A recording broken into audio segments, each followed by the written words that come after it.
আসন্ন ত্রয়োদশ জাতীয় সংসদ নির্বাচনকে সামনে রেখে বাগেরহাট ৩ আসনের বিএনপির মনোনীত ধানেশীষ প্রতীকের প্রার্থী ও জেলা বিএনপির যুগ্ম আহ্বায়ক লায়ন ডাক্তার শেখ ফরিদুল ইসলামের পক্ষে সাধারণ ভোটারদের দ্বারে দ্বারে গিয়ে গণসংযোগ ও লিফলেট বিতরণ করা হয়েছে। বৃহস্পতিবার ২৯শে জানুয়ারি সন্ধ্যায় মংলা উপজেলার যুবদলের সদস্য সচিব মোল্লা সফুর হায়দার সুজনের নেতৃত্বে বাগেরহাটের মংলার খানজাহান আলী বাজারে গণসংযোগ ও লিফলেট বিতরণ করা হয়।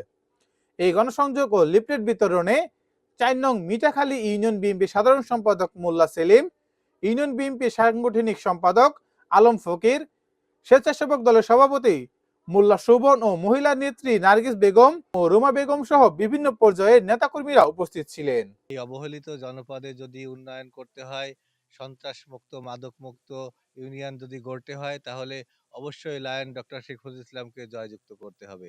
তার জয়ের ধারা অব্যাহত রেখেই আমরা আমাদের এই ইউনিয়নের এই জনপদকে সন্ত্রাস এবং মাদককে আমরা সর্বপ্রথম প্রশ্রয় দিয়েছি যে মাদক মুক্ত এবং সন্ত্রাস মুক্ত একটা সুন্দর জনপদ গড়ে তুলব।